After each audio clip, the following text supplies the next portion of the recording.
Fala pessoal, bem-vindos ao Código 71, podcast que conta as histórias reais por trás dos maiores golpes financeiros. Eu sou o NJ e hoje começa uma série nova. E eu vou ser sincero com vocês, essa aqui é especial, porque todo mundo tem relação com o banco. Você tem conta, você tem cartão, você tem financiamento, você tem boleto, você tem trauma bancário. Todo mundo tem, mas pouca gente sabe o que acontece por trás daquelas portas de vidro. Das agências bonitas, dos gerentes sorrindo, das propagandas de banco do futuro. Nessa série, eu vou contar as histórias que os bancos não querem que você saiba. De banqueiros que maquiaram balanços. De famílias poderosas que roubaram bilhões. De fraudes que duraram décadas. De gente que perdeu tudo. E de executivos que nunca foram presos. A série vai se chamar Bancos do Brasil. E ela vai mostrar que, por trás de cada logo bonita, tem uma história que ninguém te contou. Contas fantasmas, lavagem de dinheiro, propina, falência, fuga para o exterior e muito dinheiro público usado para salvar banqueiro rico. Quem pagou a conta? A gente. Sempre a gente. O primeiro episódio é sobre um banco que você com certeza conhece. Não pelo nome, mas pelo boné. O boné azul, que estava na cabeça de Ayrton Senna em cada vitória. O Banco Nacional, um dos maiores do Brasil nos anos 80. Quase 400 agências, 40 mil funcionários. Patrocinador do maior ídolo do país. E por trás disso tudo, 652 contas fantasmas, 5 bilhões em fraudes. E uma família que nunca foi presa de verdade. Se você viveu nos anos 80 e 90, você lembra do boné azul. Na cabeça do Ayrton Senna, no pódio de Mônaco, no pódio de Interlagos, no pódio de cada uma das 41 vitórias dele. Azul, com a logo do Banco Nacional. Era o patrocinador pessoal de Senna desde 1984. Desde quando ele era um garoto desconhecido na Tolima. O boné azul virou símbolo de vitória, de orgulho do Brasil. Mas sabe o que a maioria das pessoas não sabe?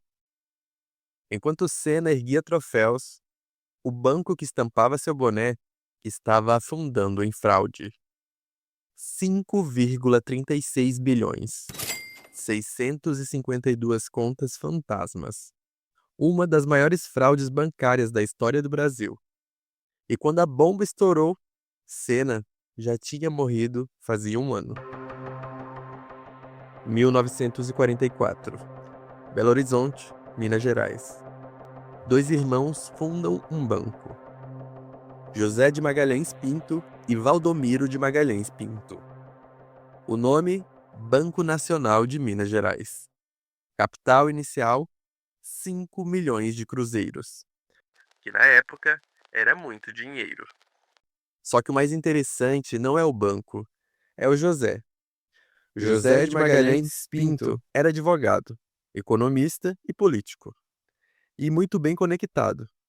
Em 1961, virou governador de Minas Gerais. E em 1964, foi um dos principais articuladores civis do golpe militar. Sim, o dono do Banco Nacional ajudou a derrubar João Goulart. Financiou o IPES, o Instituto de Pesquisa e Estudos Sociais, que era basicamente uma central de conspiradores. E quando os tanques saíram de Minas em direção ao Rio, Magalhães Pinto estava lá, coordenando. Depois do golpe, virou ministro das Relações Exteriores. Depois senador, depois presidente do Senado. Um dos homens mais poderosos do Brasil. E o banco? O banco cresceu junto com ele. Nos anos 70, o Nacional incorporou 6 bancos menores. Nos anos 80, já era um dos maiores bancos privados do Brasil. Quase 400 agências, mais de 40 mil funcionários. E aí veio a jogada de marketing que tornaria o banco inesquecível. 1984. Um piloto brasileiro de 24 anos está tentando entrar na Fórmula 1. O nome dele?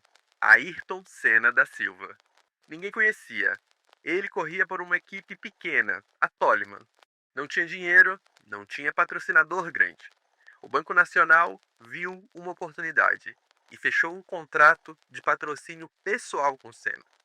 O piloto usaria um boné azul com a logo do banco em todas as entrevistas, em todas as coletivas, em todos os pódios. Foi uma aposta, e que deu muito certo. Senna foi tricampeão mundial em 88, 90 e 91. E em cada uma dessas vitórias, o boné azul estava lá, na cabeça do maior ídolo do Brasil. Aquele boné virou símbolo nacional. Até quem não era cliente do banco conhecia a logo. E sabe o que é mais interessante? Senna nunca trocou de patrocinador. Ele recebeu ofertas de bancos internacionais, ofertas muito maiores, mas ele era leal ao Nacional, porque eles acreditaram nele quando ninguém conhecia, e ele nunca esqueceu.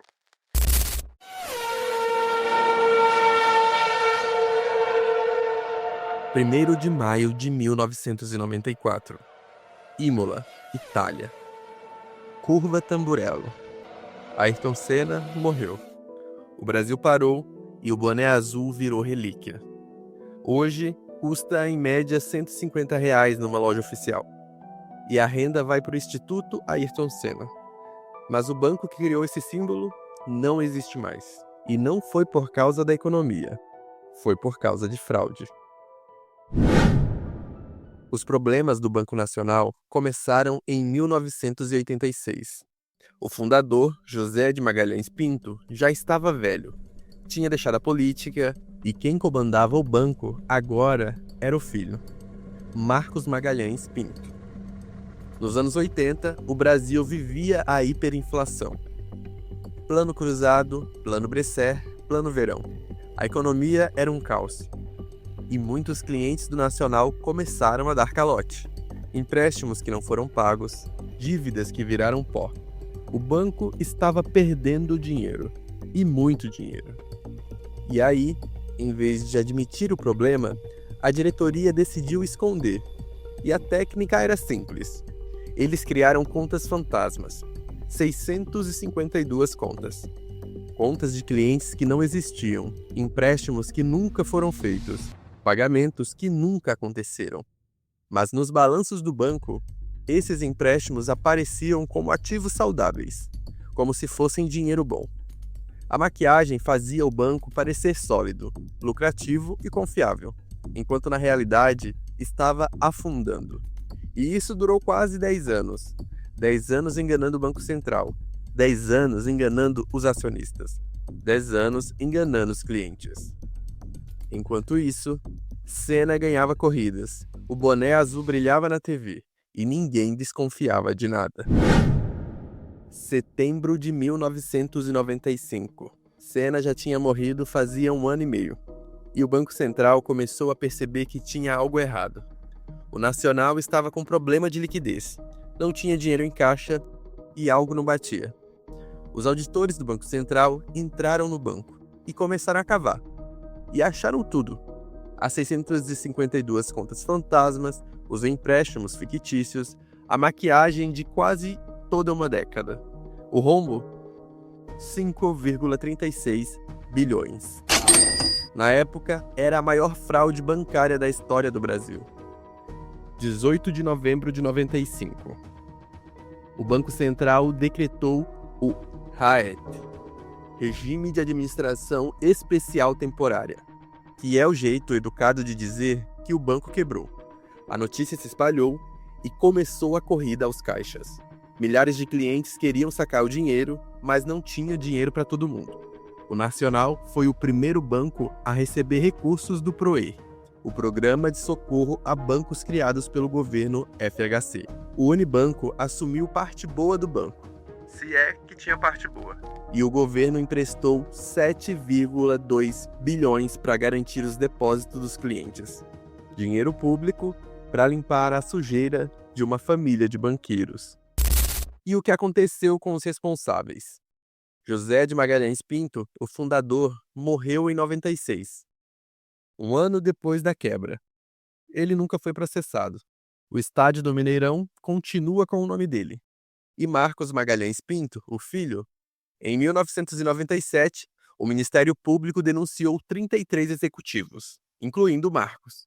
Em 2002, ele foi condenado a 28 anos de prisão. Só que ele recorreu, e em 2010 a pena foi reduzida para 12 anos. Em 2011, foi declarada prescrita. E em 2012, o STJ voltou atrás e recolocou a condenação. Mas sabe quantos dias Marcos Magalhães Pinto ficou preso? Nenhum. 0. A prisão foi decretada, mas ele sempre conseguiu liminares. Sempre conseguiu adiar. Sempre conseguiu escapar. Enquanto isso, o Banco Nacional ficou quase 30 anos em liquidação.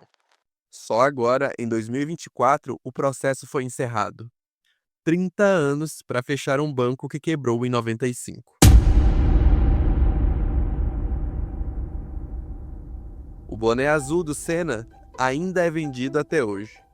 E é lindo. É símbolo de uma época, de um ídolo, de um Brasil que acreditava em alguma coisa. Mas por trás daquele boné tinha um banco podre. Uma família poderosa que maquiou balanços por uma década. 652 contas fantasmas. 5 bilhões em fraude. E ninguém foi preso de verdade. A gente adora lembrar do boné, mas esquece de perguntar quem pagou a conta. Esse foi o Código 171. Eu sou o NJ. Segue a gente no Spotify, no Instagram, @podcast Código 171. E se você gostou, deixa 5 estrelas, comenta nem que seja um emoji. Até mais, um beijão.